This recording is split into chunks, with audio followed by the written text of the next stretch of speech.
This video is for those of us, Africans, who have children in abroad. My question to you is, do you think that these children we have in abroad will eventually one day go back to live in Africa? Because I do not see the possibility of them relocating to go live in Africa. Many of them now have settled here. They have their boyfriends, girlfriends, they have their jobs, they have their career. Don't forget, they were born in Europe or in US or wherever they found themselves. They were born there. So they are natives to all these countries. Why I'm making this video is, imagine a situation where we, the first generation, decides to relocate back to Africa. Do you think these children will be there to attend to us at old age? This is my concern. This is the big question. Imagine when we are getting to 75, 80 years old, and we decide to go back to our homelands. Who will be there to take care of us? Especially those of us that would like to live in the villages. You see, these children have their jobs, have their friends in Europe or in US or wherever, in Canada, wherever. Already, before you know it, they have their own children. Some of them may have even grandchildren. So I do not see the possibility of these children attending to their parents at old age, taking care of their parents at old age. So I was discussing this particular issue with one guy. He said, today's women are selfish. That today's women are selfish. You know, back in the olden days, our ancestors married many women, many wives. Yes, they married multiple wives.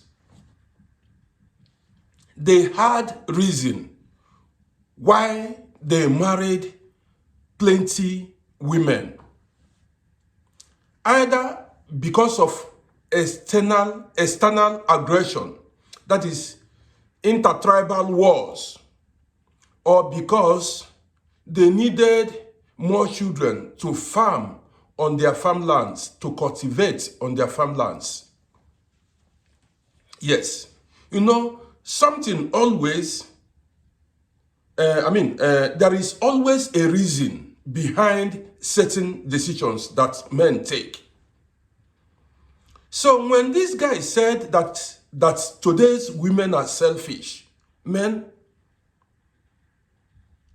I tend to believe him.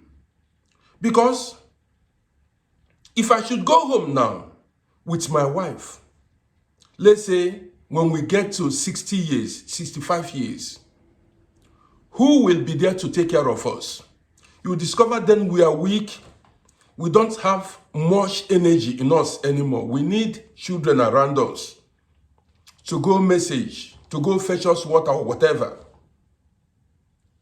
Even if we have a borehole, we have everything. There are times you need someone to go do shopping, or when you get sick, you need someone to drive you to the hospital. Are these children going to be there? So, but the reality is, when you tell today's women the need for multiple wives, that is, having a second wife or third wife, they will begin to make problems.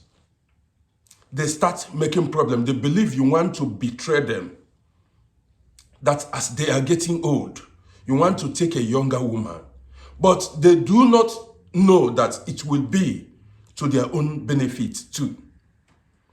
Because the newborn children, if we should now, for instance, we men,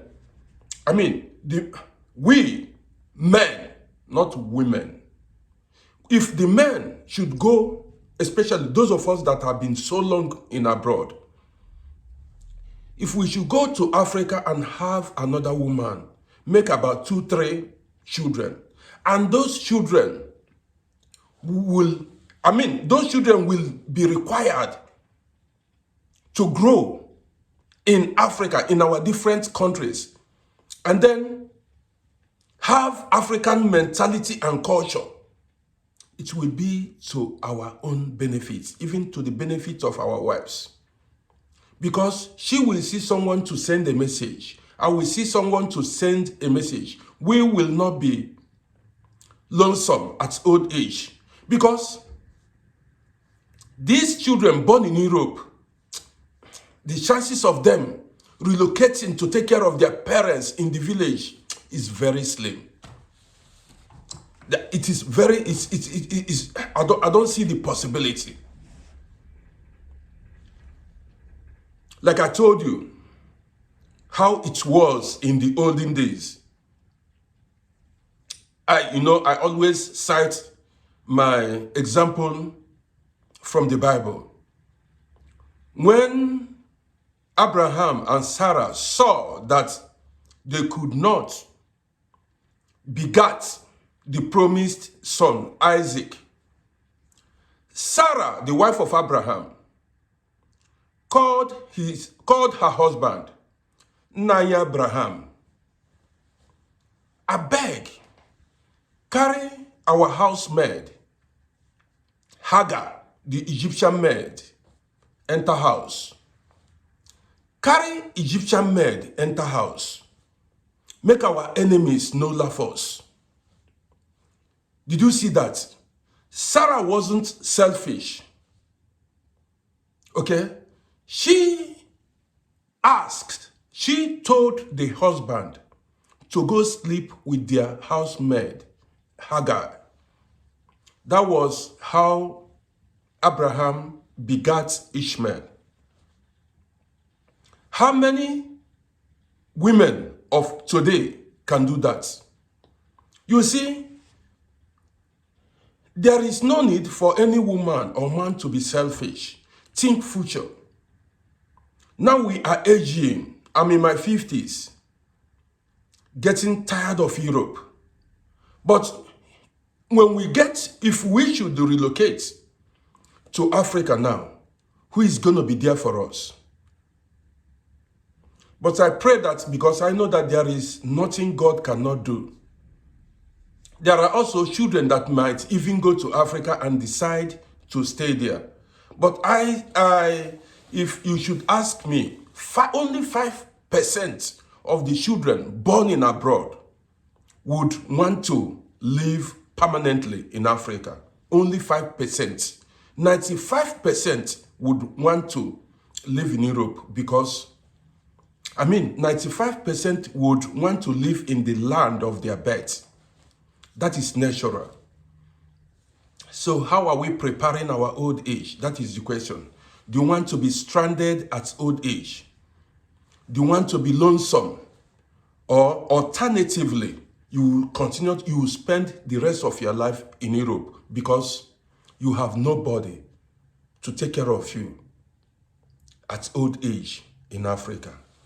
Tell me what your opinion is concerning this video. Don't forget to follow and like my page. My name is Roddy